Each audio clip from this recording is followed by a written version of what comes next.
The politics of tribalism is buried. Now, even, yes, we are working together with Ruto and so on, but look at how appointments are done in the ministries, in permanent secretaries and so on. And yet Parliament cannot discuss that meaningfully. Personally, if we went back to Bomas today, what would I propose to kill tribalism or control it better would be to have a parliamentary system of government.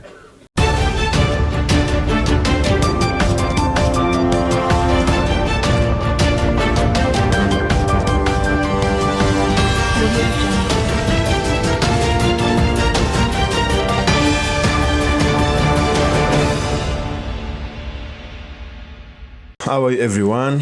How was your day?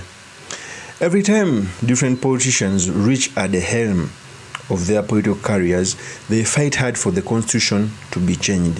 They fight hard to bring a new constitution, because every time a new constitution is brought, it gives a leeway for these politicians to come back from retirement. I remember during the 2022 general election, there were some plans of creating a new constitution, also to create a provincial administration that was muted by the Mombasa governor, Ali Hassan Joho, with a thing in mind that he can become a governor of the province, that is Mombasa, Cliff and everything, because he had attained the utmost position in his elective political career. Because being governor in Kenya, I think, is the highest, away from being the deputy president and the president, from an elective position. And we all know the deputy president and president is not easy to get. Other position you can get. The same thing is being muted by ANYANG NYONG, the governor in Kisumu. Is trying to bring out a narrative that a new constitution must be created so that they can go parliamentary. He gave out different issues that it may reduce tribalism. And in this video, I've come out to challenge what Governor ANYANG NYONG said. So in this video, I've come to talk about the parliamentary system vis-a-vis the presidential system which Kenya has. What is better? Which system can reduce tribalism? But most importantly, the study materials we can learn from the politics of our nation. But before I do this, I want to let you know that if you're new to this channel, please subscribe. If geopolitics and economics is what you want, this will be definitely the right channel for you to subscribe to.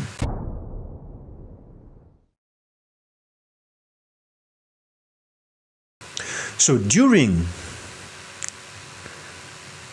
a Thanksgiving ceremony in Kisumu, a fundraising ceremony, Governor ANYANG NYONG came out and muted about the parliamentary system.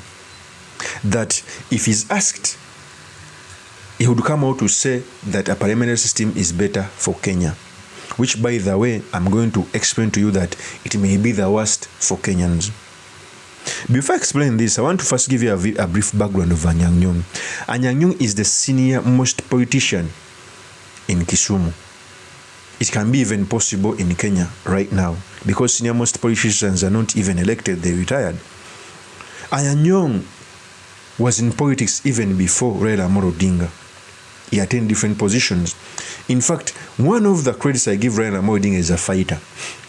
When the vacuum was there in the Nyanza region, he fought these senior leaders and became a kingpin. There are very many leaders in Kisumu who are older than Raila, who had a big political experience in Raila, but he beat them. Among those is ANYANG NYONG. And as a fighter, he has fought for multipartyism and others. He came out and muted about parliamentary system. And I think it's because he has done his second term as governor. He may want to be in politics by not going back to be senator, maybe to lead a political party. That's why even the names which have been forwarded for those who are going to take over the ODM chairmanship, even his name has surfaced. He came out to talk about the parliamentary system, and I'm going to explain to you as to why I think the parliamentary system may be not good, better than, may not be better than the presidential system. Before I speak on this, I want to play you the tape when ANYANG NYONG was giving his reasons as to why he thinks the parliamentary system is better. Here's the tape. The time is also very late. For some of you who are going far. There is currently a lot of talk as Raila goes to the AU about change, about whatnot.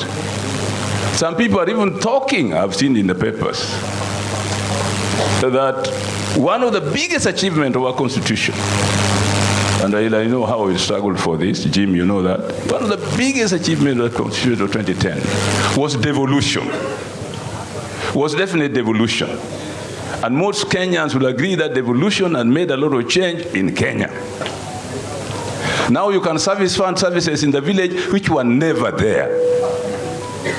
Health services, ECDs, Yore, na kadhalika. Now some people are now beginning to debate about counties. New counties should be reduced, should be made fewer, and so on. If you want to say anything about the Constitution, let us talk about the Constitution in total.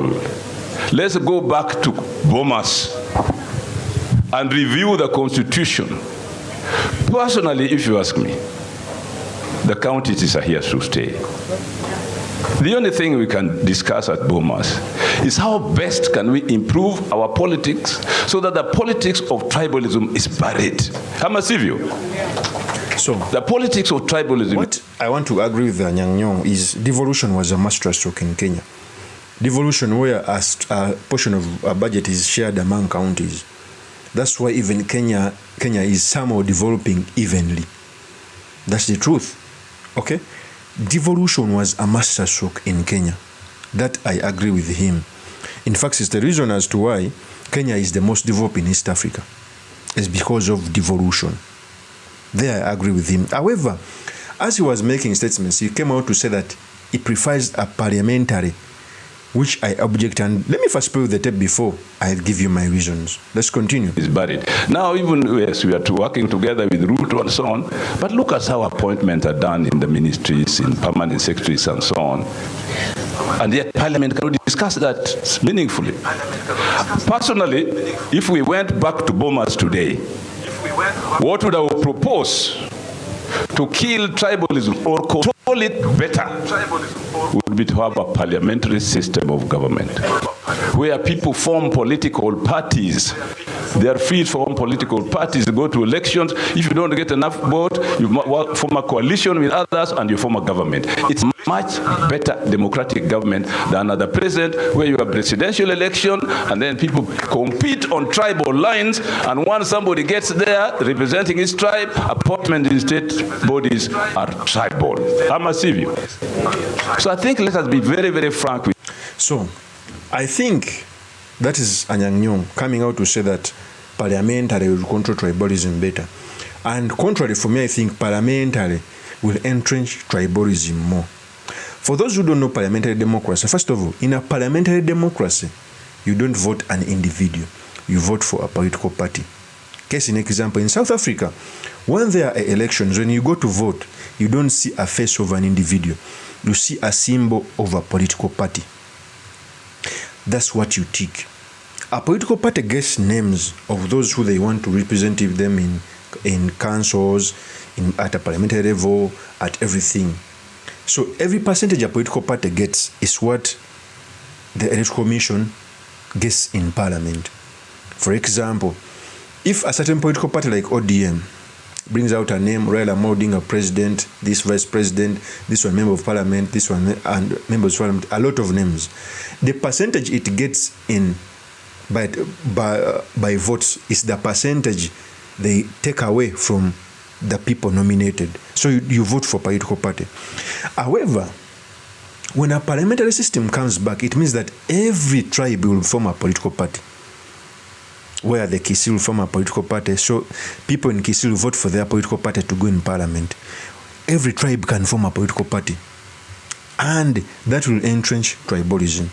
However, at a presidential race, as it stands right now, a political party can take over different communities. For example, ODM is popular in Nyanza. Nyanza has very many tribes. The Luyas, the Luos, the Suba, the Wanga. When you go to Mombasa, until recently, the Somalis were in ODM. So a presidential elections can control very many communities there by reducing tribalism.